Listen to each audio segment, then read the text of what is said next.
कि ये चरणप्रीत सिंह पहले, आज से 1 साल पहले सीबीआई द्वारा गिरफ्तार किए गए और सीबीआई के उस वक्त के जज एम.के. नागपाल ने इनको जमानत दी, ये कह के कि इनके खिलाफ कोई पर्याप्त सबूत नहीं है कि ये किसी भी तरीके से तथाकथित एक्साइज मामले में शामिल हैं। ये बात कह के इनको बेल पिछले साल सीबीआई के मामले में दी गई, जब सीबीआई ने इन्हें गिरफ्तार किया।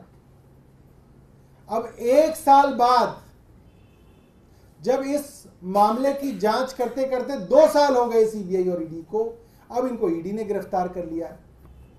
और साहब ऐसा हल्ला मचाया जा रहा है जैसे पता नहीं किसको गिरफ्तार कर लिया।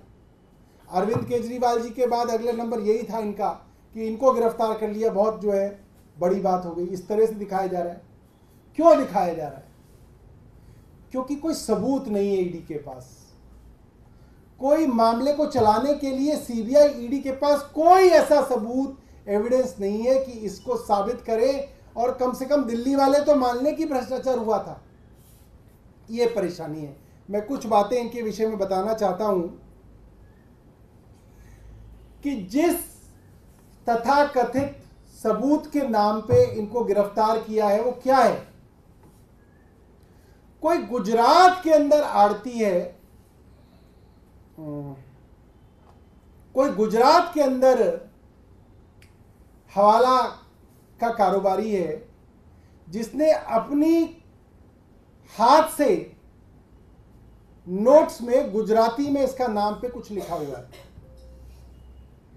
आरोप बार बार ये लगता है कि पैसा साउथ से दिल्ली आया, दिल्ली से गोवा गया।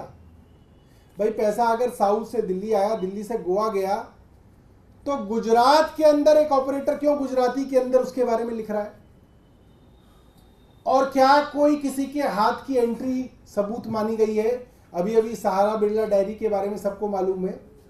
सुप्रीम कोर्ट के कई मामले इसके ऊपर आ चुके हैं, कई फैसले आ चुके हैं, जिसमें साफ है कि इस तरीके की एंट्री कोई भी सबूत नहीं मानी जाती। वरना तो प्रधानमंत्री की अब तक जो है इंक्वायरी हो चुकी होती। प्रधानमंत्री का नाम जो है, जब वो मुख्यमंत्री थे गुजरात के, तब उनके नाम पे कुछ पैसे लिखे हुए थे, डायरी जमानत जब्त हुई थी, मगर सुप्रीम कोर्ट ने नहीं माना। एक ये है। दूसरा,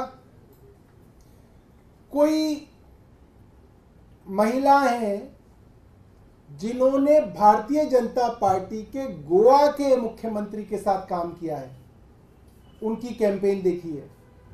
भारतीय जनता पार्टी के गोवा के मुख्यमंत्री के साथ उनका कोई बयान है जिसमें वो कहते हैं कि चरणप्रीत ने मुझे कैश पैसा दिया। भारतीय जनता पार्टी के साथ काम करने वाली महिला, और जो खुद सीबीआई का रिकॉर्ड कहता है वो ये है कि ये जो चरणप्रीत हैं ये एक फ्रीलांसर की तरह काम करते हैं और ये कई पार्टियों के लिए काम कर चुके हैं।